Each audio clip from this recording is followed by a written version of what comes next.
ok bisimilah sëñ Basiru waaw bu dee yaa ngi dégg suñ kàddu noo ngi lay nuyu yaa ngi fii ci As-Samadiyya wa yaa ngi en direct As-Samadiyya waaw As-Samadiyya TV xam naa ne tey ñu doon waxtaanee tukki bii nga xam ne Cheikh Mouhamadul Mountakha moom la joxoon ndigal waaw Serigne Abdou Samad mu Serigne Samad bi yabaloon ko foofu ci yéen ngir mu yeesalaat pas-pas yi dundalaat fi ak taalibe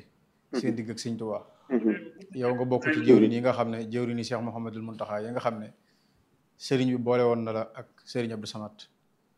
ngir ngeen ànd foofu liggéey boobu mu ko doon liggéeyloo kon nag dañoo bëggoon waxtaan wi nga tabbisi ci biir waxtaan wi bu ko defee lépp loo ñu ci mën a dolli ko mbooleem kuy teewlu As-Samadiyya Média Group yëpp bismillah. salaamaaleykum wa rahmatullah. waaleykum salaam wa rahmatullah. mu ngi leen di nuyu. te di leen siyaare. jërëjëf. fii ci Touba Italie. jërëjëf rawatina Touba Brescia. jërëjëf alhamdulilah. di santaat suñu borom bu baax a baax. ni nga ko wax. ñëw googu nga xam ne Sëriñ Abdou Samad daf jële woon ndigal ci Seex Muntaxa mu jëm si fii ci bokki taalibe yi nekk Italie yépp sunu borom dogal bi ko sëñ bi waxee mu ñëw fi ñëwin woo xam ni lépp lu ca sëriñ bi nisaral mel na ni bokki taalibe yi mu ko yéene woon ba tax mu ñëw fi mel na ni am nañ ca lu ko we njor alhamdulilah. waaw ndax fii ñu nekk ci Touba Brescia waxtu wi ñuy wax ak yéen la ñu gàttandu ji sëriñ Maam Moor mu Seex Murtala ndeysaan ak sa ba andi ko ci kër sëriñ Touba gi nga xam ni fi la sëriñ Abdou Samad tëjewoon tukki wi tëjewoon tukki bi te mel ni tukki waaw fii la ko tëjewoon ndeysaan waaw mel na ni mboolem nu ko sëriñ Abdou Samad waxe woon ci bokki taalibe yi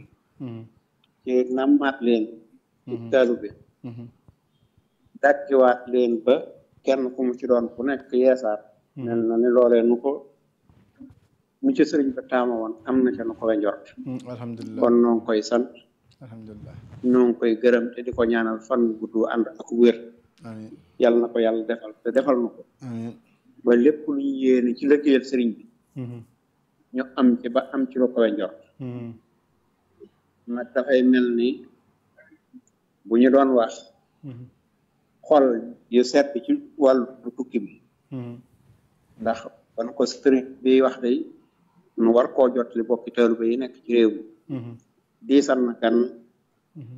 waaye bi suñu borom dogalee nu am pas-pasu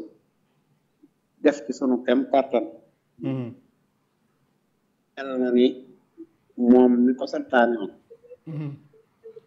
jàpp na ci ba mu woyof tooy alhamdulilah ba mu jàlleet fenn fu mu doon fu nekk ay bokki taalibe nga fay jotli seeni cant tey xamal ni moom de tukki bi dafa mel ni diggante sëriñ Murtala ak sëriñ Muntaxa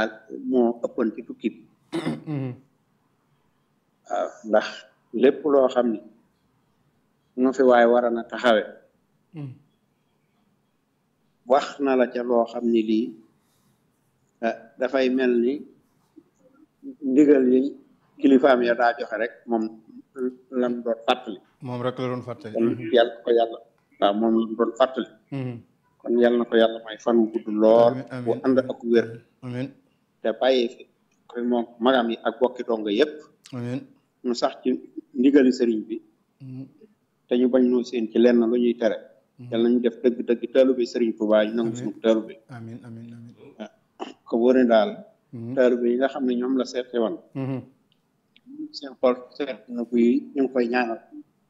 fan gudd bu ànd ak taalibe yi daal seeni pas-pas daal gis nga ne yeesaat na peq waaw yeesaat na peq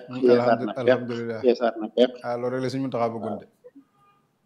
waaw loolu rek loolu leen ci bëggoon rek am na ci ba am ci lu ko weesu suñu njort na alhamdulilah jërëjëf sant bu baax a baax tey gërëm baarikàlla ñuy sant bu baax tey gërëm baarikàlla jërëjëf bokki taalibe yëpp jërëjëf ak fu ñu mën di nekk. jërëjëf sëñ Basiru ci sàkk mu baax. jërëjëf sëñ Basiru Dia bokk ci jëwriñu sëñ Tuubaa yi nekk foofa ca bitim réew jëwriñ Cheikh Mouhamadul Muntaxa mu mel nii li am na ci solo lool topp ngeen topp waxtaan wi ànd ko ak noonu waaye participer